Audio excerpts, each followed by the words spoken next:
Caríssimos irmãos e irmãs, estamos celebrando a festa, que é memória litúrgica, da apresentação de Nossa Senhora ao templo.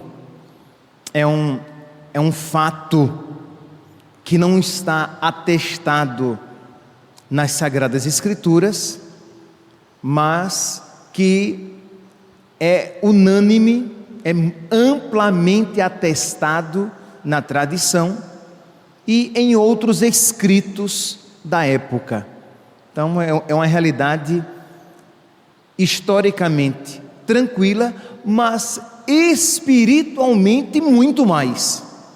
Por quê?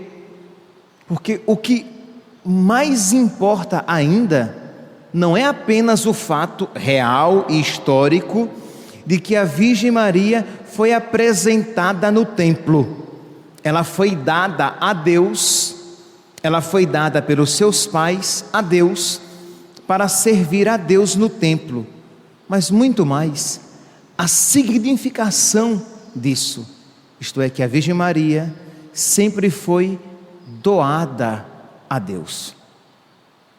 Vamos lá, vamos aprofundar neste fato da doação, da entrega e do amor generoso da Virgem Maria a Deus. Por volta dos seus 3 a 4 anos de idade, ainda pequenininha, vocês podem imaginar o que é uma criança nessa idade. Os pais da Virgem Maria, Santana, Senhora Santana e São Joaquim, apresentaram a Virgem Maria para que ela fosse toda de Deus. Aqui nós já vemos um ato. Essa celebração, ela nos incita à generosidade motivada pela fé. A primeira generosidade aqui que nos vem à mente é o que? A generosidade de São Joaquim e Santana, que depois de um longo tempo de espera de um filho, na sua velhice, eles concebem a Virgem Maria. A Senhora Santana dá à luz a Virgem Maria e com 3 anos ela, motivada por Deus, Deus com certeza lhe colocou no coração que era aquela a sua vontade, ela entrega a sua filha a Deus. Esse desapego, meus santos, motivado, criado pela graça de Deus. A graça de Deus que consegue fazer realidades que humanamente ninguém seria capaz de realizar. Qual pai, qual mãe seria capaz de dar o seu filho para só depois de muito tempo tê-lo de volta novamente? E com tenra idade, dos seus 3 a 4 anos. Aqui é o primeiro ponto de generosidade. Mas o segundo, mais espantoso e belo que o primeiro, é o da generosidade daquela própria menina, que diz a tradição, que quando ela chegou ao templo, quando viu a casa de Deus, a casa onde se servia e se consagrava a Deus, ela, sem olhar para trás, não por desprezo aos seus pais, mas por amor preferencial, por amor primeiro, por amor absoluto a Deus, subiu as escadarias do templo sem sequer olhar para trás, para se entregar totalmente a Deus. E aqui, meus santos, nós não nos admiremos, dizendo: ah, padre, mas será mesmo que foi assim? Meus santos, recordemos-nos que nós temos na história da igreja até relatos históricos, tão históricos quanto atestados, de crianças que morreram por amor a Nosso Senhor, de crianças que se entregaram. Por exemplo, nós temos o relato daqueles meninos, dos catequizandos, dos mártires japoneses, dos meninos que foram crucificados. Crianças de 5 a 6 anos crucificadas e que rezavam, invocando o nome de Jesus e rezando a Ave Maria, porque não queriam entristecer nosso Senhor, negando a sua fé. Ora, se aqueles meninos foram, por causa da graça de Deus, foram capazes de um ato de amor tão grande, muito mais a Imaculada Conceição, aquela que nasceu sem pecado nenhum. Então, vocês podem imaginar o poder da graça de Deus, abundante naquele coração, e que a capacitou de amar a Deus sem tardanças e sem demoras. No nosso coração, na nossa vida, o nosso amor a Deus é sempre um amor em que a gente vai dizendo, vai amando a Deus aos pouquinhos, né? Vai crescendo no amor a Deus aos pouquinhos. Deus, com a sua generosidade, com a sua humildade, com a sua misericórdia, com a sua compaixão, vai mendigando o nosso amor. É só o amor de Deus para explicar. Deus mendigar o nosso amor. Ele não precisa do nosso amor, mas Ele mendiga o nosso amor. E nós vamos dando o nosso amor com muita mesquinhez, vamos dando aos poucos, como quem puxa uma moedinha de 5 centavos e dá ao mendigo, quando ele estende a mão. É assim que nós fazemos, embora tenhamos o bolso cheio, damos a ele apenas uma moedinha de 5 centavos e ainda damos com pesar, ainda damos com apego. Estou dando 5 centavos.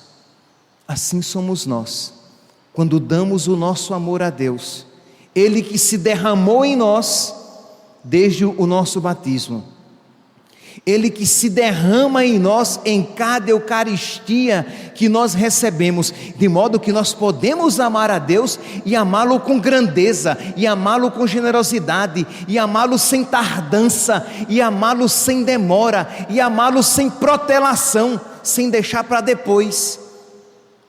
Mas continuamos amando dessa maneira. Pois bem, que alegria, meus santos, saber que houve uma criatura aqui na terra, houve uma pessoa humana, a Virgem Maria, que desde sempre amou a Deus com total e completa generosidade, que amou a Deus absolutamente, que amou a Deus sem nenhum apego a nada, a ninguém e a coisa alguma. A graça de Deus. E nós precisamos crer nisso, meus santos.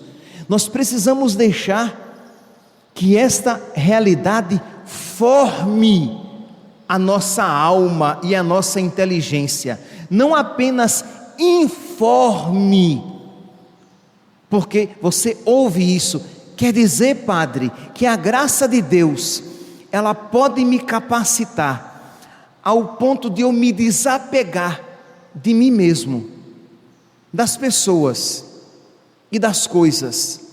A graça de Deus pode me capacitar a amar a mim mesmo, as pessoas e as coisas, na medida em que isso me faça amar mais a Deus, e que me faça abandonar, desprezar a mim mesmo, a pessoas e coisas, na medida que essas realidades me afastarem do amor de Deus. Quer dizer, padre, que a graça de Deus pode fazer isso? Pode, meu santo. Não seja apenas informado, não receba apenas a notícia, deixe-se formar por esta realidade.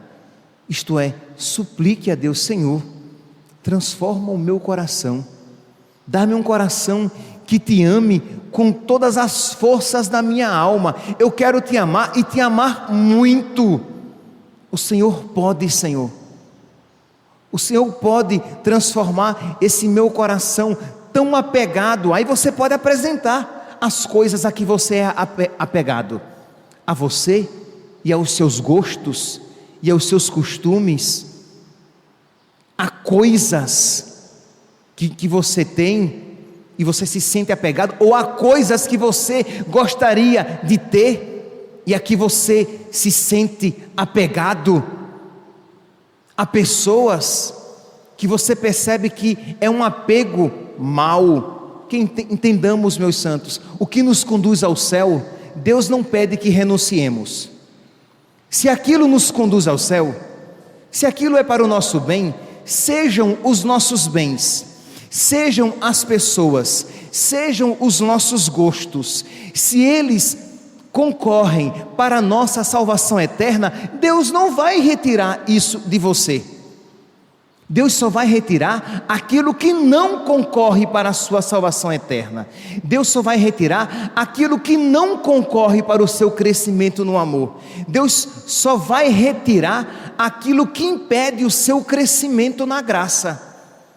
Tudo de você dizer: Senhor, eu te peço, transforma-me interiormente, desde dentro, não apenas as minhas atitudes exteriores, mas os meus movimentos interiores, para que eu, Senhor, vos ame com total generosidade, para que eu aceite a tua vontade com total alegria.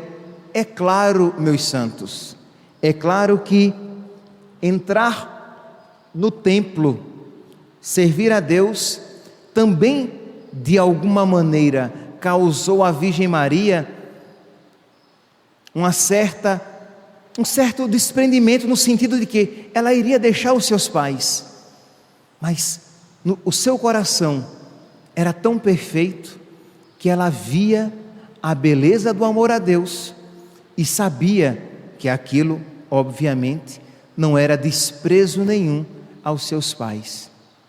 Quantas vezes, meus santos, Deus nos oferece graças e nós ficamos resistindo a recebê-las. Deus nos oferece grandes presentes e nós ficamos protelando para amanhã. Recebo amanhã, Senhor. Eu me abro amanhã a essa graça. Ela é muito difícil, Senhor, exige muito sacrifício da minha parte. Não, Senhor, eu irei buscar, eu irei me abrir a esta graça amanhã. Eu dizendo isso, me vem agora à mente a vida de Santo Agostinho de Hipona, que Deus queria dar a ele a graça da castidade, porque para Santo Agostinho era um ponto dificílimo, era o seu calcanhar de Aquiles. E embora ele percebesse que Deus queria lhe conceder aquela graça, ele dizia: agora não, Senhor, amanhã. Ele diz, está lá no seu livro As Confissões, ele dizia exatamente isso: agora não, Senhor, amanhã o Senhor me dá essa graça. Pois bem, meus santos, às vezes, por outras graças que Deus queira nos confessar, nos conceder, ou por esta mesma, alguns, agimos da mesma maneira. Agora não, Senhor, para depois. Aquela menina, a nossa Santíssima Mãe, subiu as escadarias do templo, sem sequer olhar para trás. Era hoje. Faça-se em mim segundo a tua palavra. Esta frase, que depois de muito tempo ela veio pronunciar, foi apenas uma expressão tardia, posterior, daquela realidade sempre presente no seu coração. Faça-se em mim segundo a vossa palavra. Na vida da Virgem Maria, este fiat, faça-se em mim segundo a vossa palavra, sempre esteve presente, porque ela sempre quis fazer a vontade do seu Deus. Ela sempre quis alegrar primeiramente o seu Deus.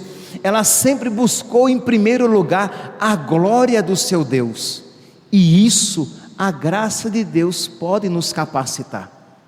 Você pode olhar para você e dizer: mas padre, mas eu não sou capaz de sempre buscar a vontade de Deus, de sempre buscar o que agrada a Deus primeiramente, de sempre, em todas as vezes, procurar a glória de Deus. É verdade, meu santo, você não consegue, mas a graça de Deus pode transformar você.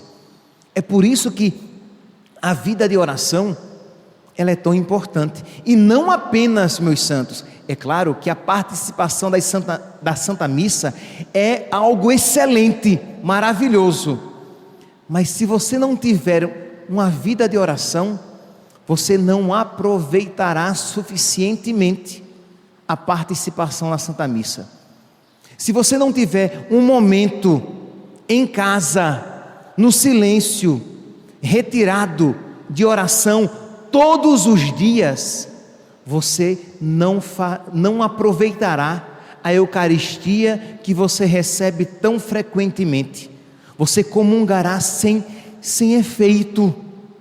Que se você me diz: padre, eu vou à missa quase que todos os dias, eu comungo quase que todos os dias, eu até rezo o terço todos os dias, mas eu não tenho, padre, melhorado, eu não tenho progredido na vida espiritual. Então, meu santinho, tem algo errado aí. Você não está rezando bem, porque se você rezar bem, o progresso espiritual vai acontecer, e o critério para que você aprenda a rezar bem, é esta oração de diálogo com Deus. Precisa haver esse diálogo com Deus. Por quê? Porque você às vezes reza o terço, e você pode rezar. Você reza o terço indo trabalhar, e você pode rezar, pelo amor de Deus, reze. Você reza o terço às vezes limpando a casa, e você pode rezar, mas isso não substitui o momento necessário e imprescindível de, em silêncio, retirado, sozinho, sozinha, sem ninguém. Aí o meu marido, a minha esposa, sem ninguém, é você e Deus. Você pode rezar com seu marido, e deve. Você pode rezar com seus filhos em casa, e deve rezar. Mas isso não pode substituir a sua oração, você e Deus. Somente você e Deus, todos os dias. Aí sim, quando essa oração começar a acontecer, essa oração que é diálogo com Deus, que pode ser ajudado por um livro, que às vezes, quando o diálogo se fizer difícil, você faz recurso à leitura daquele livro espiritual, para que lhe afervore o coração e você volte à oração com Deus.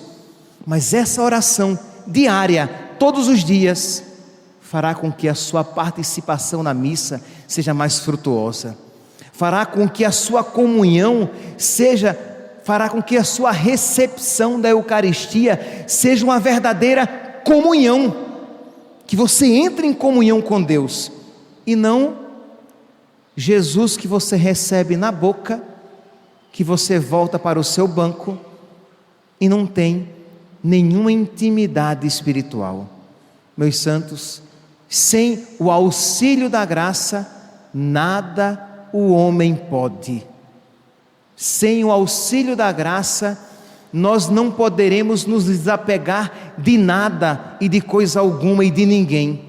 Sem o auxílio da graça, nós nunca poderemos celebrar de verdade na nossa vida este mistério que hoje estamos celebrando, a apresentação da Virgem Maria ao templo, a sua entrega generosa, total e absoluta a Deus.